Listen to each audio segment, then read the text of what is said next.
had this car for almost 2.5, 3 months, converting my Lexus LX470 to Toyota. We picked up another hoop. It should be coming next week.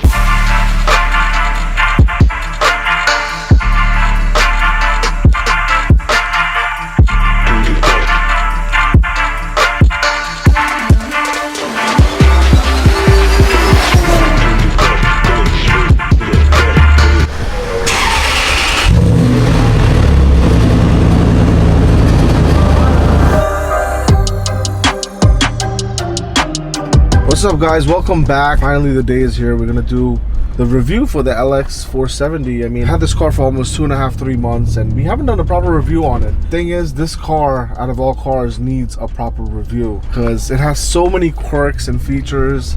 And yeah, I don't even know where to start with them. All right, so there's a lot of confusion between the Land Cruiser model and the LX470. Like, everyone's like, why do you have a Toyota badge or a Toyota steering wheel on your Lexus? I'm gonna explain that to you guys and distinguish the difference between both. Let's talk about how it started. The Land Cruiser started with the 60 series, then they went to the 80 series, then they moved on to the 100 series, which is this one, which came out in 1998. Roughly about. Generation went all the way up to 2007, the 100 series. I don't know about Japan and other countries, but I know back home in America it went up to 2007, and they did about 2 mid-model year changes. We'll get into that in a bit, but first let me talk about the difference. If you see the Toyota Land Cruiser 100 series, it has single piece headlights. All right, you see how these are split apart. It has a split headlights.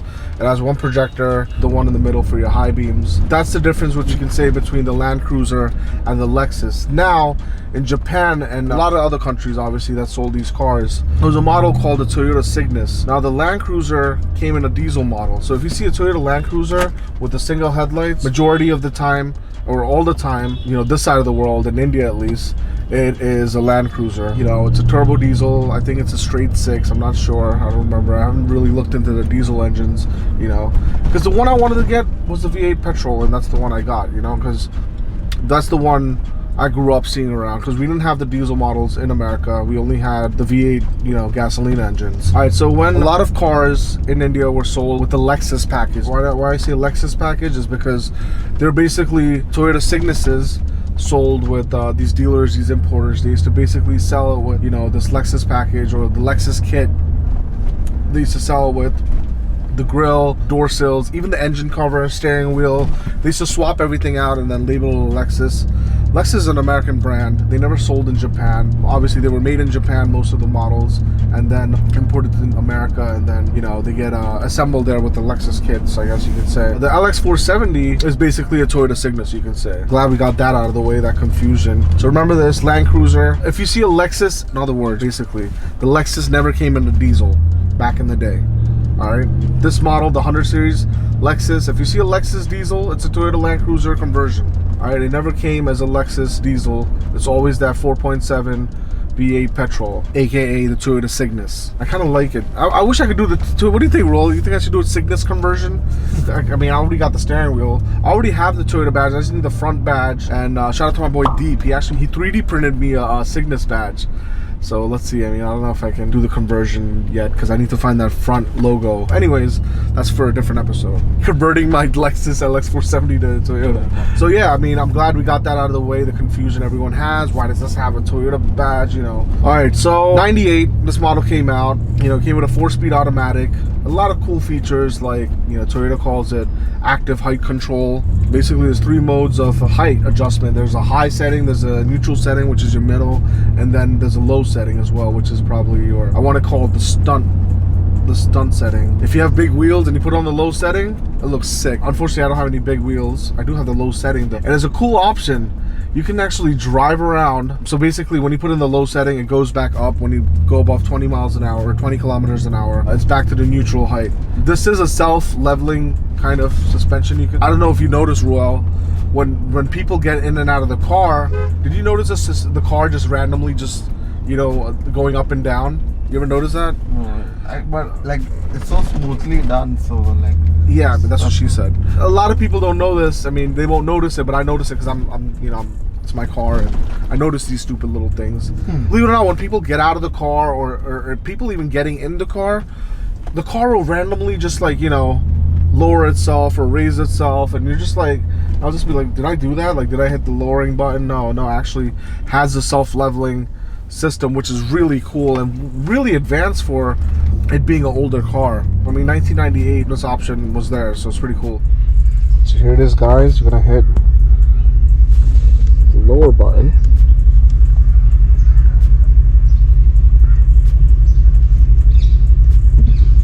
So as you can see, it drops down and levels out. Now the Land Cruisers don't get height adjustment. I think it's an option after 2002. They have the basic static, you know, coilovers, where this has the hydraulic suspension. Now, not to be confused with air suspension, this doesn't have airbags. It doesn't have the bags for the suspension. It has hydraulic struts. So, you know, maintenance wise, as long as you get those, you know, all the hydraulics fluids changed, the oil's done, you do the service intervals, you should be fine. What I'm told from the original owner of this car, he went ahead and changed all 4 suspensions, you know, and he actually went to Dubai and got a bunch of parts for this, and he got it replaced. Touch wood, you know, didn't have an issue yet with the suspension, and I hope I don't get an issue. So far, reliability wise, these cars are known. Like, Ruel, we were just watching videos on this, and every video, every reviewer, you're like, yeah, man, you can't even tell, but this car's done like 200,000 miles. This one, I got it at 114, and it actually has about 116,000 kilometers. And the reason what sold me to this car was the beautiful exhaust that the previous owner put. You know, I didn't put the exhaust. The previous owner went ahead and put these dual Japanese Yakuza style exhaust. Supposedly it's an expensive exhaust.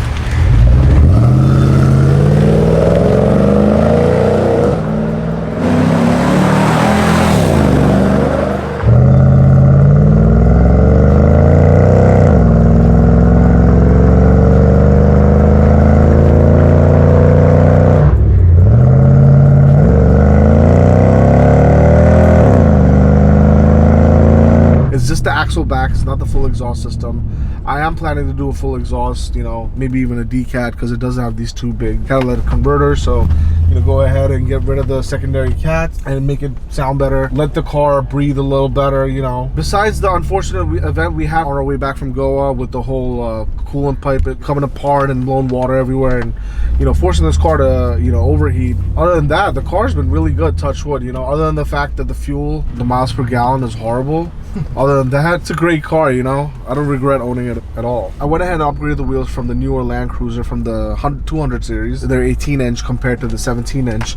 Now, remember I spoke about the mid-model changes that came in this car? From 98 to 2003, which is this model, it's got the 4-speed gearbox. It's got the older, you know, infotainment system. Now, all right, as you can see, there's a lot of moisture on the screen. And the bad part about it is that the climate control's on the screen. So a lot of people are like, oh, why don't you just switch it out, get a Pioneer screen? No, I can't. Because the climate control is actually in the screen. I have to learn, not learn Japanese, but I have to like learn where everything is from the previous owner and the driver, you know, of the car. Figure out where everything is, what does what, basically, you know. I even figured out the sound system, but we'll get to that as well later. Now, a lot of put in the Tesla screen. If you could please, I'm begging you guys, this is a humble request for someone to find me a Tesla screen which also has the HVAC system, as in the air conditioning option, the system in there, so I can control the air conditioning and the infotainment as well. A lot of these screens out there don't have that option. It is difficult, and I have to deal with this. And Ruel, I don't know if you know this, but go ahead and open up that glove box. As you can see, that's my sound system. You know, I had to put it in there because obviously your boy needs to hear his music, and I can't deal with the stock system. And obviously I'm not going to hook up subs and a bunch of nice speakers to the stock system. Believe it or not, the stock speakers are actually pretty decent. We were listening to it in Goa, remember? The way we were listening to music was I was using the FM transmitter, and yeah, somehow trying to figure out what numbers were there, what buttons, so I can switch to the certain frequency on the radio. Oh my god, that was a hassle. So yes, from 98 to 2003. This is a 2003, I guess. Registered in 2005, imported into 2005. So that's why this car is a 2005. But technically, manufacturing year 2003. That's the last year of the 4-speed gearbox. In 2003, they came up with the 5-speed gearbox, and a little newer infotainment system. That was like its, mid-model change. In America, I remember in 2006, they came out with another model, which was another refresh. Basically, it had a little better sound system. They added airbags, I guess side curtain airbags, and also the motor, the 2UZ that it comes with, makes about 275 horsepower and about 330 foot-pounds of torque, where this one only makes 235 and about 300 foot-pounds of torque. 235 horsepower doesn't feel that bad. It's not the fastest thing on the road, but I'll definitely guarantee you this is the most comfiest car you're gonna sit in. I sit in this, I sit in the S-Class. I missed this. I was back home driving my buddy's G-Wagon. Shout out to my boy Roman. I got a brand new G63, but I just missed the comfort of this, man. I mean, the G63 is obviously way cooler, way quicker, and definitely breaking necks left and right. And I don't know, this is something about this car, man. I don't know, maybe I'm just attracted to old Japanese hoopties. Maybe this is genuinely a nice car. Recently, one of my friends, took this for a drive all the way from Bandra to town, peak rush hour traffic, and he was behind me. He's like, yo, you have a really good offer on this car, why don't you sell it? By the way, I'll get to that as well on how these are holding really good value. So anyways, I'll get to that in a bit. So he's like, yo, you have a really good offer on the table for this car, why don't you sell it? I'm like, look, the money is good, but then what do I replace it with? This thing does everything I want it to do comfort wise. The only downside about it is the fuel economy, but whatever. I should daily a V10 M5, so whatever. This is at least somewhat better, I guess. It's just less stops because it's got a bigger tank, I guess. But yeah, and then he drove the car, and then he was just like, bro, now I understand why you like this car. Look at me, I'm lounging. I don't even feel like I'm driving. There's no effort involved. Obviously, you got to be careful with the car being so big and maneuvering it in traffic. But we drove to Goa, man. Oh my God, I wasn't even tired. Yeah, so fresh. Bro, when we got there, we didn't even sleep. Like I felt like the drive refreshed me, if anything. And we didn't even sleep that night. I slept for an hour. We all didn't sleep at all. Yeah, we ended up even going out that night and the night after. Like we didn't catch up to sleep until like the third or the fourth day. Yeah, like I'm saying, like I'm lounging right now. I feel like I'm sitting on a sofa at home just with a steering wheel in my hand. You know what I mean? It's so comfy. It's really comfy. It's aged really well. As you can see, it's got the wood grain everywhere. It's nice. It's nice. It's nice to hold, nice to feel in your hands. And that's what she said. There's just so much luxury in here. I don't know where to start with the features because there's so many features in here, This also has a center diffing. A lot of people, obviously are going to be like, oh, why don't you take it off-roading and that? I can't. I really can't. I do got the tires for it. I think I do have all-terrain tires on it. This car has like, kind of like a lip kit on the bumper, and I don't want to like mess it up. The car looks nice. It looks pretty. It's a city cruiser, okay? This is the luxury Cygnus model, so we're not going to be doing any off-roading on this episode at least. So this car is obviously all-wheel drive. It has your 4x4 settings as well. It has your high, your neutral, your low. It also has a center diff, which you can lock up. There's actually right here. You got to push and, Also, I forgot to mention, the suspension actually has 4 settings. It actually has a normal mode, a comfort mode, Sport, and Sport Plus. And believe me, when you put it in Sport and Sport Plus, the steering wheel, the suspension, everything just, tightens up. It actually handles pretty decent for its size, like taking turns on the highways, you actually notice. It's crazy how quickly it does it. Like, I'm gonna go ahead and put it in Sport. Now watch a while. We're gonna drive over some bumps. I'm gonna put it in Sport Plus. See how stiff it got? I don't know if you guys can tell on the camera because we're all got a steady hand, But I don't know if you can tell on the camera. Oh my God, it's actually really stiff. Let's go ahead and put it back in comfort. See, and as soon as you put it in comfort, it's all like jalopy and bouncy and So like I said, this car was way ahead of its time, just like every other Japanese car from the 90s or early 2000s. But the thing is, the Japanese will never get ahead of themselves, unlike the Germans. The Germans, they discover something, they come up with the feature, and they just put it in straight away. Where the Japanese, they actually, come up with it, refine it, do a lot of trial and error, and then they put it into the cars. That's why these cars tend to last longer as well.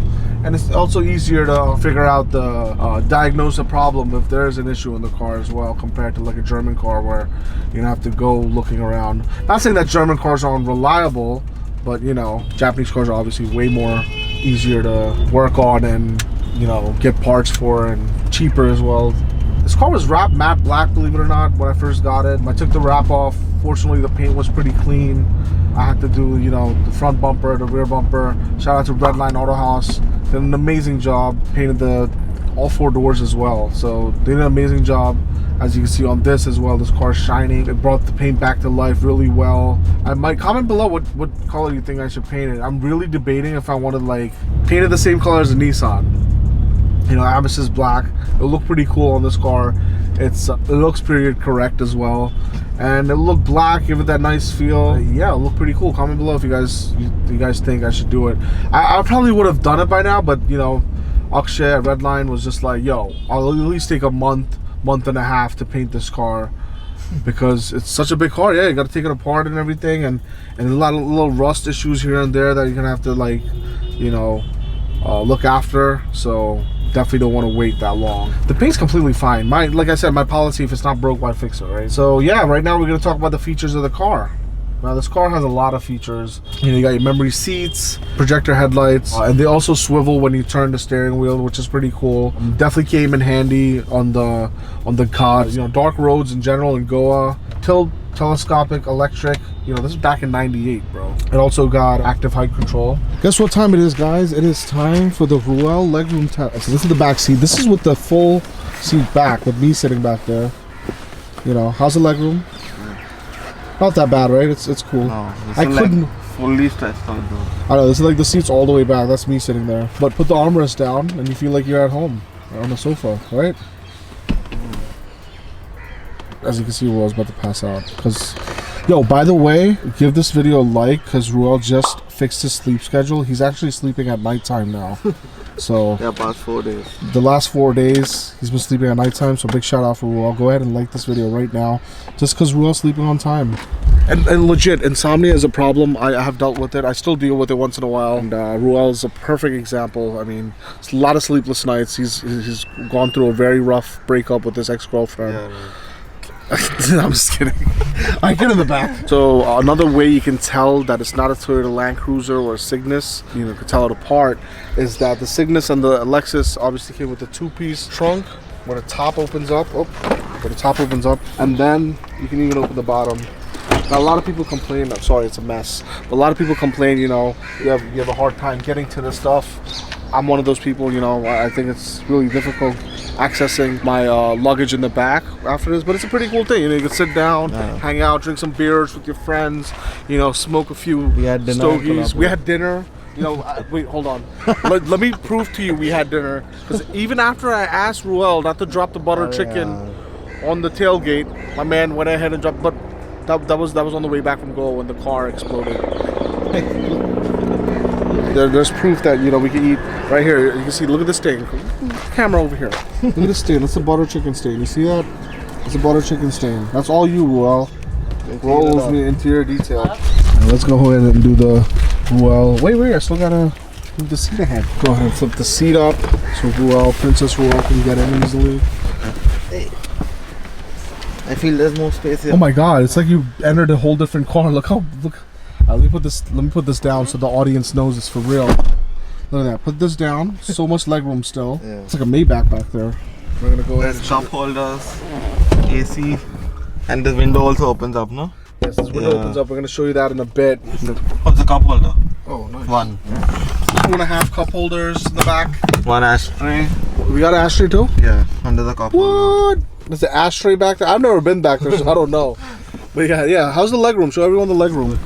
Got some secret compartments too. What does that do? What is that? Open that. No, up there. Yeah, turn your hand and yeah. Oh, you got a secret compartment? What's in there? Let me know if you find any money. You know? A lot of features. I don't even know I had an ashtray back there. That's so cool. Look at the leg room. Here, let me just show them from this angle.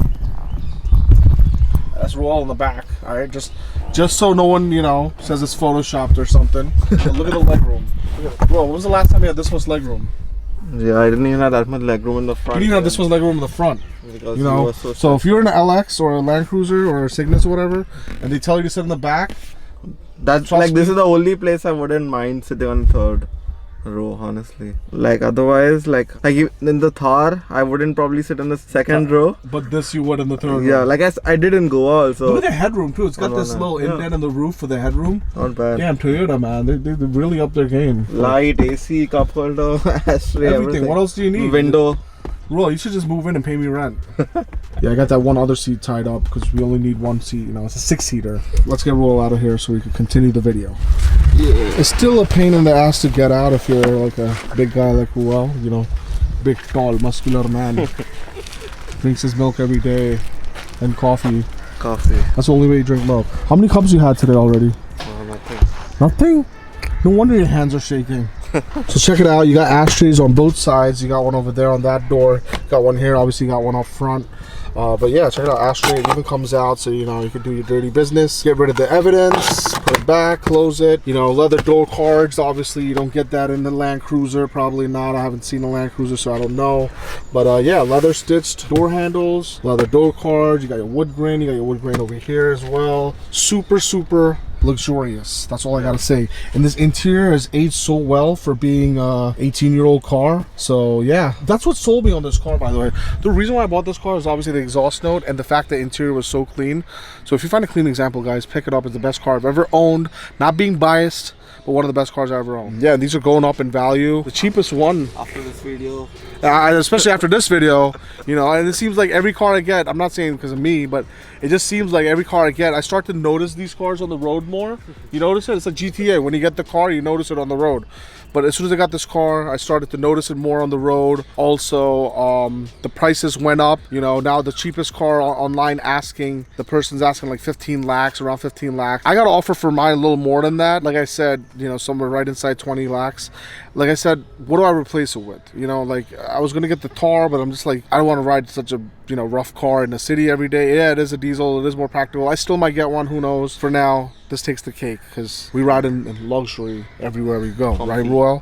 Comfy. Yeah. In the third row, in the back row, in the front row, anywhere you go. We got ashtrays, cup holders, and legroom. As you can see over here, we got a window with the X on it. Then you got a bunch of arrows. That means airflow. So right above the mirror controls. These are the buttons. As you can see, there's one on the left, there's one on the right. These are the buttons for the rear windows Royal was talking about in the third row. So check it out. You know, you press and hold it. And then that opens up the passenger side. And it completely opens up. So this car is fitted with the 2UZ FE. Now I don't know what the hell that stands for, but it is a 4.7 V8. As you can see, remember it comes with a Toyota badge. Remember you can get an engine cover with the Lexus badge as well on it. I'll probably take this off and put a Lexus badge, but I don't know. But that's the engine cover, V8, 4700 cc. You got your air box over here. It's naturally aspirated, no turbos. So straight up naturally aspirated V8. That's why you got that mean grunt. Now the problem, what had happened on the way back from Goa, there's this heater line back there. I don't know exactly, I don't want to get into technical aspects of it, but it's basically a heater system, and you know, we canceled it out, so my car doesn't have heat right now, but I'm going to get it fixed, because maybe if I go in the mountains or something, we're going to need that heat. But here's the engine, here's the heart of the LX470. So yeah, well, I'll just cut to the B-roll for the engine and the rest of the car, because we're done the vlog.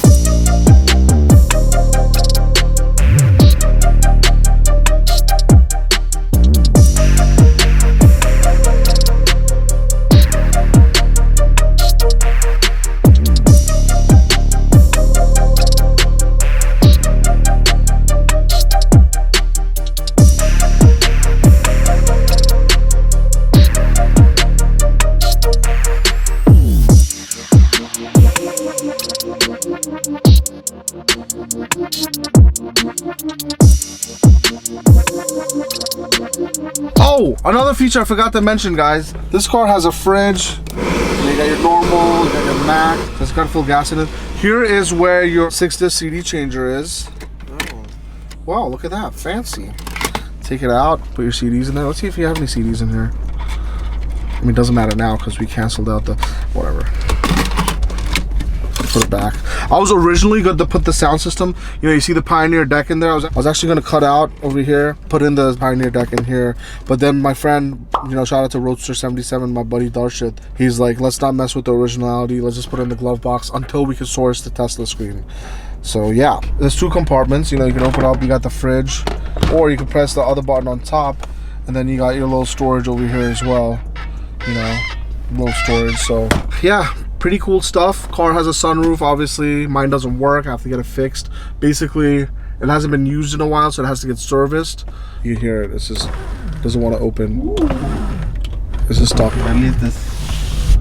Yeah, at least that's there. At least the sunroof's there for my ceiling pass. You know, that's all that matters.